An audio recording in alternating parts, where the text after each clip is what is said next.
जय हिंद साथियों। स्वागत है आप सभी का आपके अपने परिवार टॉपर्स पेन पर। तो अभी एसएससी की तरफ से एक बड़ी खुशखबरी निकल कर आ रही है। एसएससी जीडी का नोटिफिकेशन आउट हो चुका है। इसके हम फॉर्म भरने की बात करें तो इसके जो फॉर्म भरने की तिथि 24 नवंबर, इसके जो आवेदन प्रारंभ हो रहे हैं 24 नवंबर से 31 दिसंबर तक आप इसके फॉर्म अप्लाई कर सकते हैं। यदि हम इसकी पेमेंट की बात करें, ऑनलाइन मोड से आप पेमेंट जमा कर सकेंगे। 1 जनवरी तक आप रात्रि के 11 बजे तक आप ऑनलाइन मोड से पेमेंट इसका जमा कर सकेंगे। और यदि आप इसमें कुछ करेक्शन करना चाह रहे हैं, यदि जैसे कि फॉर्म में कोई गलती हो जाती है, इसमें यदि आप करेक्शन करना चाहें तो आप इसमें करेक्शन कर सकते हैं। 4 जनवरी से 6 जनवरी के बीच आप इसमें करेक्शन कर सकते हैं। यदि हम इसके एग्ज़ाम की बात करें कि एग्ज़ाम इसका कब होगा, तो इसका एग्ज़ाम एक्सपेक्टेड है फरवरी मार्च 2024 में। टेंटेटिव डेट है फरवरी मार्च, इसकी संभावित तिथि है, तो इसकी आप मान कर चलिए। और यदि हम आगे बात करें इसमें क्या कुछ क्राइटेरिया रहने वाला है, इसमें हम वैकेंसी की बात करते हैं सबसे पहले। तो आप यहाँ पर देख सकते हैं कि इसका पे स्केल पहले है, तो पे स्केल लेवल 3 का है। इसकी बेसिक पे है 31,700 से 69,100 इसका बेसिक पे रहेगा। यदि हम इसकी वैकेंसी की बात करें तो वैकेंसी इसमें टोटल वैकेंसी है इसमें 26,146 इसमें टोटल वैकेंसी की हैं। यदि इसको हम कैटेगरी वाइज देखें तो इसमें आप देख सकते हैं कि बीएसएफ में है 6,174, सीआईएसएफ में 11,025। और यदि बात करें हम सीआरपीएफ की, तो सीआरपीएफ में 3,337 पोस्ट हैं। एसएसबी 635, आईटीबीपी में 3,189, असम राइफल्स में 1,490 और इसी प्रकार से एसएसएफ में 246 पोस्ट। इस प्रकार से टोटल हमारी 26,146 पोस्ट हो जाती हैं, जो कि अच्छी खासी वैकेंसीज एसएससी द्वारा निकाली गई हैं। तो इसमें एक आपके लिए अच्छी अपॉर्चुनिटी रहेगी। यदि हम इसमें एज की बात करें तो आप यहाँ पर देख सकते हैं कि इसमें एज है 18 से 23 वर्ष, जो कि जनरल कैटेगरी के लिए होगी। और इसमें जो एज काउंट होगी 1 जनवरी 2024 तक आपकी एज मिनिमम 18 और मैक्सिमम 23 वर्ष जनरल के लिए होनी चाहिए। और यहाँ पर एज रिलैक्सेशन भी है, तो आप यहाँ पर देख सकते हैं कि एसटी और एससी के लिए एज रिलैक्सेशन 5 वर्ष की छूट और इसी प्रकार से ओबीसी के लिए 3 वर्ष की छूट। तो इस प्रकार से आप यहाँ पर देख लीजिए कि इस प्रकार से यहाँ पर एज रिलैक्सेशन दिया हुआ है। तो आप यहाँ पर एक बार इसको भली भांति देख लीजिए। यदि हम इसकी और आगे बात करें तो इसमें आगे है, यदि हम इसके फॉर्म और सिलेबस की बात करें कि फॉर्म कैसे है, तो इसके लिए हमें आपको एक सेपरेट वीडियो बना देंगे। इसकी हम क्वालिफिकेशन की बात करें तो यहाँ पर देख सकते हैं कि पॉइंट नंबर 7 लिखा है एजुकेशनल क्वालिफिकेशन एज ऑन 1 जनवरी 2024। मतलब कि यहाँ पर आपके पास 10th कंपलसरी है, 10th आपके लिए होनी चाहिए।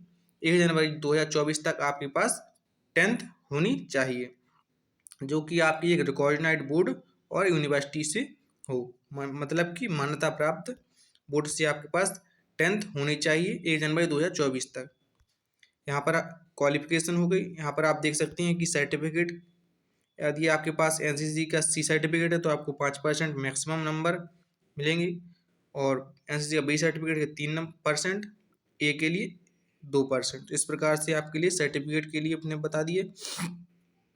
और यहाँ पर लिखा है कि हाउ टू अप्लाई, इसमें अप्लाई कैसे करेंगे, तो इसके लिए हम आपको एक सेपरेट वीडियो बनाकर संपूर्ण बिल्कुल विधिवत तरीके से आप बता देंगे कि किस तरीके से हमें फॉर्म को अप्लाई करना है। तो अभी आप फिलहाल इसके नोटिफिकेशन को देख लीजिए। इसके लिए हम आपको एक सेपरेट वीडियो बनाएंगे, आप उसके माध्यम से अपना फॉर्म अप्लाई कर सकेंगे।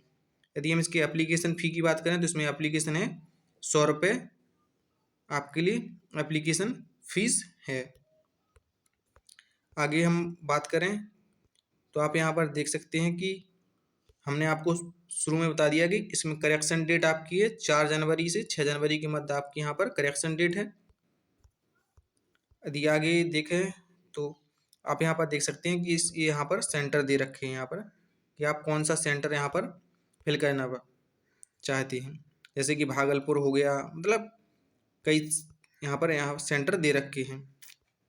तो आप यहाँ पर एक बार देख लीजिए।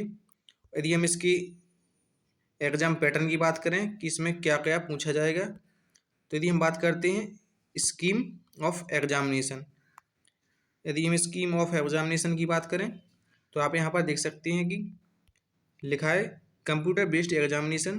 The computer based examination will be consist of one object type paper containing 80 question carrying 2 marks each the with the following composition. मतलब कि यहाँ पर आपका जो एग्जाम होगा कंप्यूटर बेस्ड एग्जाम होगा, जिसमें आपसे टोटल 80 प्रश्न पूछे जाएंगे, जो कि प्रत्येक प्रश्न 2 नंबर का होगा। इस प्रकार से आपका टोटल 160 नंबर का आपका पेपर होगा। यदि हम बात करें इसमें क्या क्या पोर्शंस में रहेगा, तो आप यहाँ पर देख सकते हैं कि सबसे पहले आपका part first general intelligence and reasoning, मतलब कि यहाँ पर आपसे रीजनिंग के टोटल 20 प्रश्न पूछे जाएंगे, जो कि आपके 40 अंक के होंगे, यानी कि एक प्रश्न 2 अंक का होगा। यदि इसी प्रकार से हम बात करें जनरल नॉलेज एंड अवेयरनेस, मतलब यहाँ पर जी के जी एस के 20 प्रश्न 40 अंक के। इसी प्रकार से मैथ के 20 प्रश्न 40 अंक के होंगे, और इंग्लिश या हिंदी इन दोनों में से एक के 20 प्रश्न होंगे 40 अंक के। तो इस प्रकार से आपके टोटल 80 प्रश्न हो जाते हैं 160 अंक के, जिसके लिए आपको मैक्सिमम 1 घंटे का समय दिया जाएगा। मतलब आपको यहाँ पर 60 मिनट में 80 प्रश्न करने होंगे, जो कि 160 अंक के होंगे। यदि इसमें हम नेगेटिव मार्किंग की बात करें तो यहाँ पर नेगेटिव मार्किंग भी है 0.25 की यहाँ पर नेगेटिव मार्किंग है। मतलब कि यदि आपका एक प्रश्न गलत होता है तो आपका 0.25 मार्क यहाँ पर कट कर लिया जाएगा। तो आप यहाँ पर देख सकते हैं कि 0.25 की यहाँ पर नेगेटिव मार्किंग भी है। आप यहाँ पर देख सकते हैं आपके लिए यहाँ पर सिलेबस भी दे रखा है जनरल इंटेलिजेंस एंड रीजनिंग। तो आप यहाँ पर इसको एक बार देख लीजिए कि आपके लिए क्या क्या रीजनिंग का सिलेबस है।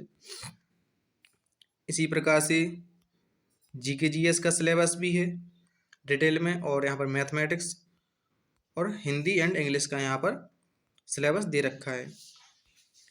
यदि हम इसमें फिजिकल एंड स्टैंडर्ड टेस्ट यानी पीएसटी एंड पीईटी की बात करें तो किस प्रकार से आपका मेडिकल और इसमें दौड़ वगैरह होगी, तो सबसे पहले आप यहाँ पर देख लीजिए पीईटी यानी कि फिजिकल एफिशिएंसी टेस्ट। आप यहाँ पर देखिए 12.4 नंबर में लिखा है कि physical efficiency test candidate have to clear the race within the following time limits, यानी कि जो अभ्यर्थी होंगे इसको रेस को क्वालिफाई करना पड़ेगा, जो कि आपका दिया हुआ समय इसके अंतर्गत। यदि इसमें रेस की बात करें तो लिखा है कि 4 candidates other than those belonging to Ladakh region. यहाँ पर होगा कि जो लद्दाख रीजन से बाहर के स्टूडेंट होंगे उनके लिए 5 किलोमीटर इन 24 मिनट्स, यानी कि 5 किलोमीटर 24 मिनट में, और फीमेल के लिए होगा 1.6 किलोमीटर 8.5 मिनट में। आपको यहाँ पर रेस क्वालिफाई करना पड़ेगा। यदि इसी प्रकार से हम लद्दाख रीजन के स्टूडेंट के लिए बात करें तो 1.6 किलोमीटर इन 7 मिनट, 7 मिनट में 1.6 किलोमीटर दौड़ाना पड़ेगा, और 800 मीटर आपको 5 मिनट में फीमेल के लिए, जो कि लद्दाख रीजन से संबंधित है। तो यहाँ पर आप देख लीजिए आपका फिजिकल एफिशिएंसी टेस्ट हो गया। और इसी प्रकार से यदि हम बात करें फिजिकल स्टैंडर्ड टेस्ट यानी कि पीएसटी, तो आप यहाँ पर देखेंगे कि लिखा है physical standard for the post are the follows, यानी कि हाइट। सबसे पहले हम हाइट की बात करते हैं। मेल के लिए 170 सेंटीमीटर चाहिए और फीमेल के लिए 157 यानी 157 सेंटीमीटर फीमेल के लिए यहाँ पर चाहिए। यहाँ पर आपको रिलैक्सेशन भी इसमें दे रखा है हाइट में, तो आप यहाँ पर एक बार देख लीजिए। जैसे कि यहाँ पर लिखा है कि all candidate belonging to scheduled tribes, यानी कि अनुसूचित जनजाति, अनुसूचित जनजाति के लिए चाहिए यहाँ पर 162.5 सेंटीमीटर मेल के लिए और 150 सेंटीमीटर फीमेल के लिए।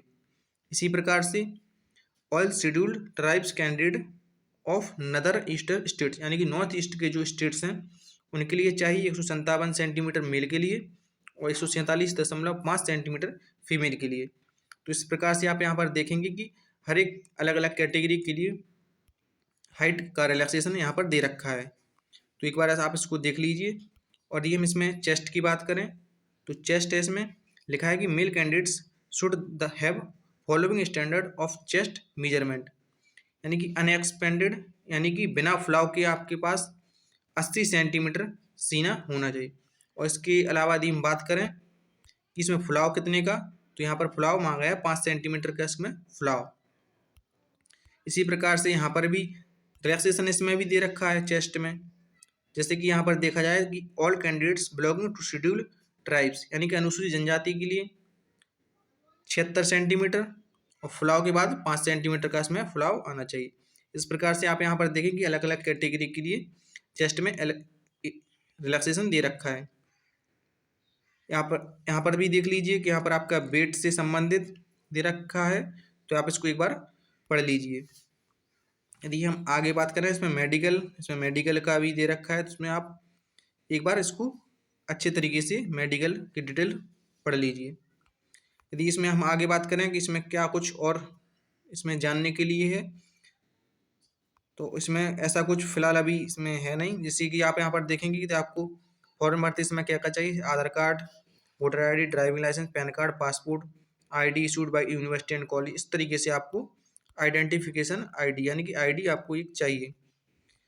तो आप यहाँ पर देखेंगे तो आपने यहाँ पर देखा और इसमें कैटेगरी कौन कौन सी हैं, तो आप जब देखेंगे तो बीएसएफ ए के लिए जब इसमें आप प्रायोरिटी भरेंगे तो बीएसएफ के लिए ए होगी, सीआईएसएफ के लिए बी, सीआरपीएफ के लिए सी, एसएसबी के लिए D, ITBP E, Assam rifles F, SSF F. इस प्रकार से आप इसमें जो पोस्ट के लिए प्रेफरेंस भरेंगे तो आप इसमें ए बी सी डी करके आपको पोस्ट प्रेफरेंस भरना पड़ेगा। जब हम आपको इसमें वीडियो बनाएंगे तो आपको इसमें भरकर बता देंगे किस प्रकार से आपको पोस्ट प्रेफरेंस भरना है। तो यही आज के लिए आपका एक नोटिफिकेशन एसएससी जीडी का एसएससी की तरफ से निकाला गया है, जिसमें एक अच्छी खासी वैकेंसीज निकाली गई हैं, जिसमें आप देखें तो यहाँ पर आपके लिए अच्छी अपॉर्चुनिटी फौज में जाने के लिए है।